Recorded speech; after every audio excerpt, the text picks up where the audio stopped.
Hi hello friends, welcome back to Deethu's kitchen. ಇವತ್ತಿನ ವಿಡಿಯೋದಲ್ಲಿ ನಾನು ನಿಮಗೆ ಈಸಿಯಾಗಿ ತುಂಬ ಡಿಫ್ರೆಂಟಾಗಿ ಟೇಸ್ಟಿಯಾದ ಸ್ವೀಟ್ ಕಾರ್ನ್ ದೋಸೆ ಹೇಗೆ ಮಾಡೋದು ಅಂತ ಹೇಳ್ಕೊಡ್ತೀನಿ. ತುಂಬ ಟೇಸ್ಟಿಯಾಗಿರುತ್ತೆ ಈ ಸ್ವೀಟ್ ಕಾರ್ನ್. ಇದಕ್ಕೆ ನಿಮಗೆ ಅಕ್ಕಿ ನೆನೆ ಹಾಕೋದು ಬೇಡ, ಉದ್ದಿನ ಬೇಳೆ ನೆನೆ ಹಾಕೋದು ಬೇಡ, ಯಾವುದೇ ಹೆಚ್ಚಿನ ಪದಾರ್ಥ ಇಲ್ದಿರ ಸ್ವೀಟ್ ಕಾರ್ನಿಂದ ಹೇಗೆ ಮಾಡೋದು ಹೇಳ್ಕೊಡ್ತೀನಿ ಬನ್ನಿ. ಮೊದಲಿಗೆ ನಾವು ನೋಡ್ತಾ ಇರ್ಬೋದು, ನಾನು ಮೀಡಿಯಮ್ ಆಗಿರುವ ಒಂದು ಸ್ವೀಟ್ ಕಾರ್ನನ್ನು ತೊಗೊಂಡಿದ್ದೀನಿ. ಇದು ತುಂಬ ಎಳೆದು ಅಲ್ಲ, ತುಂಬ ಬಲ್ತಿರೋದಲ್ಲ, ಮೀಡಿಯಮ್ ಆಗಿದೆ. ಇದನ್ನು ನಾವು ಬಿಡಿಸ್ಕೋಬೇಕಾಗತ್ತೆ. 1 ಕಪ್ ಆಗೋಷ್ಟು ನಾನಿಲ್ಲಿ ಬಿಡಿಸ್ಕೊಳ್ತಾ ಇದ್ದೀನಿ. ಅದಕ್ಕೂ ಮುಂಚೆ ನೀವೇನಾದರೂ ಫಸ್ಟ್ ಟೈಮ್ ನನ್ನ ಚಾನಲ್ನ ನೋಡ್ತಾ ಇದ್ದರೆ ಈಗಲೇ ಸಬ್ಸ್ಕ್ರೈಬ್ ಮಾಡ್ಕೊಳ್ಳಿ, ಹಾಗೆ ಬೆಲ್ ಬಟನ್ ಪ್ರೆಸ್ ಮಾಡಿ ನೋಟಿಫಿಕೇಷನಿಂದ ನನ್ನ ವೀಡಿಯೋಸ್ನೆಲ್ಲ ನೋಡ್ಬೋದು. ನೀವು ನೋಡ್ಬೋದು, ನಾನೀಗ ಸ್ವೀಟ್ ಕಾರ್ನಲ್ಲಿ ಬಿಡಿಸಿಟ್ಕೊಂಡಿದ್ದೀನಿ. 1 ಕಪ್ ಆಗೋಷ್ಟು ನಾನು ಬಿಡಿಸಿಟ್ಕೊಂಡಿದ್ದೀನಿ. ನೆಕ್ಸ್ಟ್ ಇದನ್ನು ನಾವು ಸ್ವಲ್ಪ ರುಬ್ಕೋಬೇಕಾಗತ್ತೆ. ನಾನಿಲ್ಲಿ 1 ಕಪ್ಪು ಸ್ವೀಟ್ ಕಾರ್ನ ಜಾರಿಗೆ ಹಾಕ್ಕೊಳ್ತಾ ಇದ್ದೀನಿ. ಇದಕ್ಕೆ 1 ಕಪ್ಪಷ್ಟು ನಾನು ಚಿರೋಟಿ ರವವನ್ನು ಹಾಕ್ಕೊಳ್ತಾ ಇದ್ದೀನಿ. ನೀವು ಚಿರೋಟಿ ರವೆ ಇಲ್ಲ ಅಂದರೆ ಬಾಂಬೆ ರವೆ ಕೂಡ ಯೂಸ್ ಮಾಡ್ಬೋದು.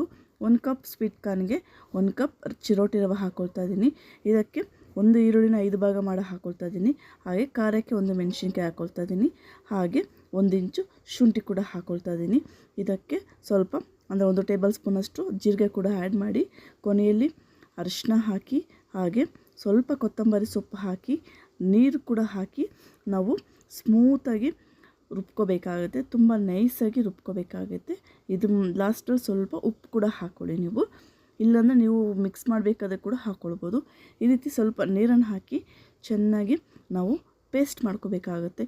ಯಾವ ರೀತಿ ಅಂದರೆ, ನೀವು ದೋಸೆ ಹಿಟ್ಟು ನಿಮಗೆ ಹೇಳೋದೇ ಬೇಡ, ನಿಮ್ಗೆ ಗೊತ್ತಾಗುತ್ತೆ ಅಷ್ಟು ಹದವಾಗಿ ನಾವು ರುಬ್ಕೋಬೇಕಾಗುತ್ತೆ. ನೋಡಿ, ಇದು ಪರ್ಫೆಕ್ಟಾಗಿದೆ. ತುಂಬ ಈಸಿ ಇದೆ ರೆಸಿಪಿ, ತುಂಬ ಟೇಸ್ಟಿ ಕೂಡ ಆಗಿರುತ್ತೆ.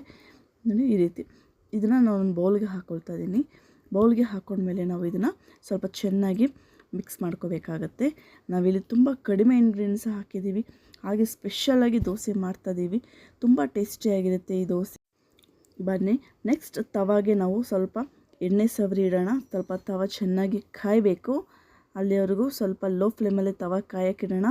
ಅಷ್ಟರ ಮಧ್ಯೆ ಇದು ಚೆನ್ನಾಗಿ ಮಿಕ್ಸ್ ಮಾಡಿ ಇಟ್ಕೊಳ್ಳೋಣ. ತವ ಚೆನ್ನಾಗಿ ಕಾದಿದೆ. ಇವಾಗ ಸ್ವಲ್ಪ ಎಣ್ಣೆ ಹಾಕಿ ಸವರಿಸೋಣ. ನೆಕ್ಸ್ಟ್ ಇದಕ್ಕೆ ನಾನು ದೋಸೆ ಬ್ಯಾಟರ್ನ ಹಾಕ್ತಾಯಿದ್ದೀನಿ.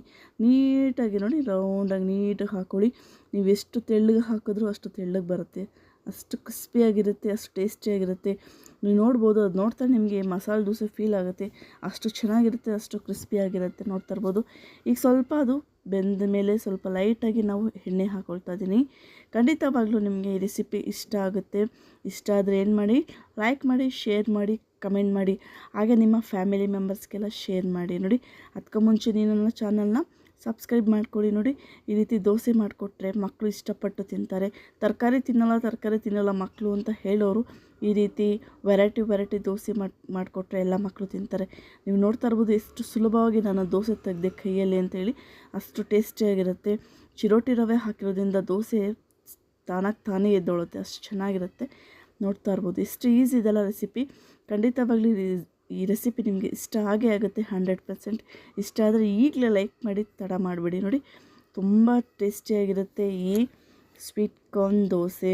ಮಕ್ಕಳಿಗಂತೂ ಲಂಚ್ ಬಾಕ್ಸ್ಗೆ ನೀವೇನಾದ್ರೂ ಈ ಥರ ವೆರೈಟಿ ಹಾಕ್ಕೊಟ್ಬಿಟ್ರೆ ಲಂಚ್ ಬಾಕ್ಸ್ ಎಲ್ಲ ಖಾಲಿ ಮಾಡ್ಕೊಂಬರ್ತಾರೆ, ಅಷ್ಟು ಚೆನ್ನಾಗಿರುತ್ತೆ. ನೋಡಿ, ಈ ಬೇಸಿಗೆಲಂತೂ ಏನು ಮಾಡೋದು ಟಿಫನ್ ಅನ್ನೋದು ಟೆನ್ಷನಾಗಿ ಹೋಗುತ್ತೆ. ಆ ಟೈಮಲ್ಲಿ ಮನೇಲಿ ತರಕಾರಿ ಇದ್ರೆ ಯೋಚನೆ ಮಾಡಿಬಿಡಿ, ಈ ರೀತಿ ನೀವು ದೋಸೆ ಹಾಕ್ತಾ ಕೊಡಿ. ತುಂಬ ಟೇಸ್ಟಿಯಾಗಿರುತ್ತೆ, ಎಲ್ಲರೂ ಕೂಡ ಇಷ್ಟಪಟ್ಟು ತಿಂತಾರೆ. ನೋಡಿ, ತುಂಬ ಚೆನ್ನಾಗಿರುತ್ತೆ. ಇದನ್ನು ನೀವು ದೋಸೆ ಬ್ರೇಕ್ಫಾಸ್ಟ್ಗೆ ಅಂತಲ್ಲ, ನೀವು ಸ್ನ್ಯಾಕ್ಸ್ ಕೂಡ ಮಾಡ್ಬೋದು. ಬೇಜಾರಾಗ್ತಿದೆ ಅಂದಾಗ ಈ ರೀತಿ ಮಾಡ್ಕೊಂಡು ತಿನ್ಬೋದು. ಆರೋಗ್ಯಕ್ಕೆ ತುಂಬ ಒಳ್ಳೆಯದು. ನಾವು ತರಕಾರಿಯಿಂದ ದೋಸೆ ಮಾಡೋದು ತುಂಬ ಒಳ್ಳೆಯದಲ್ವ. ನೋಡಿ, ಎಷ್ಟು ಪ್ರೋಟೀನ್ ಸಿಗುತ್ತೆ ನಮಗೆ ಇದರಲ್ಲಿ ಅಂದರೆ ತುಂಬ ಟೇಸ್ಟಿಯಾಗಿರುತ್ತೆ. ನೀವು ನೋಡ್ತಾ ಇರ್ಬೋದು, ನಾನೊಂದು ರೊಟ್ಟಿ ಸುಟ್ಬಿಟ್ಟು ಅದ್ಮೇಲೆ ತುಪ್ಪ ಹಾಕಿ ಅದನ್ನು ಮುರಿದು ತಿಂತಾದರೆ ನನಗೆ ಒಬ್ಬಟ್ಟು ತಿನ್ನುವಷ್ಟು ಫೀಲ್ ಆಗ್ತಾಯಿತ್ತು, ಅಷ್ಟು ಟೇಸ್ಟಿಯಾಗಿತ್ತು. ಖಂಡಿತವಾಗ್ಲೂ ಈ ರೆಸಿಪಿನ ನೀವು ಮನೆಯಲ್ಲಿ ಟ್ರೈ ಮಾಡಿ. ನೀವೇ ಬಂದು ನನಗೆ ಕಮೆಂಟ್ ಮಾಡ್ತೀರಾ, ಮೇಡಮ್ ಹಾಗಿತ್ತು ಹೀಗಿತ್ತು ಅಂತೇಳಿ ನೀವೇ ಹೇಳ್ತೀರಾ. ಅಷ್ಟು ಚೆನ್ನಾಗಿದೆ. ಖಂಡಿತವಾಗ್ಲೂ ನಿಮಗೆ ಇಷ್ಟ ಆಗೇ ಆಗುತ್ತೆ ಅಂತ ಅಂದ್ಕೊಂಡಿದ್ದೀನಿ. ಸೊ ಈ ವಿಡಿಯೋನ ಕೊನೆ ತನಕ ನೋಡಿದ್ದಕ್ಕೆ ಎಲ್ಲರಿಗೂ ಥ್ಯಾಂಕ್ ಯು. ಇದೇ ರೀತಿ ನನಗೆ ಸಪೋರ್ಟ್ ಮಾಡಿ. ನಾನು ಹಾಕೋ ಎಲ್ಲ ವೀಡಿಯೋಸ್ಗಳು ನೋಟಿಫಿಕೇಷನ್ ಬರ್ತಾಯಿಲ್ಲ ಅಂದರೆ ಈಗಲೇ ಬೆಲ್ ಬಟನ್ ಪ್ರೆಸ್ ಮಾಡಿ ನೋಟಿಫಿಕೇಷನ್ ಆಲ್ ಕೊಡಿ. ನೋಡಿ, ಇದು ಈ ರೆಸಿಪಿನ ಖಂಡಿತವಾಗ್ಲೂ ಮನೆಯಲ್ಲಿ ನೀವು ಟ್ರೈ ಮಾಡಬೇಕು. ತುಂಬ ಟೇಸ್ಟಿಯಾದ ಸ್ವೀಟ್ ಕಾರ್ನ್ ದೋಸೆನ ಇಷ್ಟೊತ್ತು ನೋಡಿದ್ದಕ್ಕೆ ಎಲ್ಲರಿಗೂ thank you. Please subscribe Deethu's kitchen.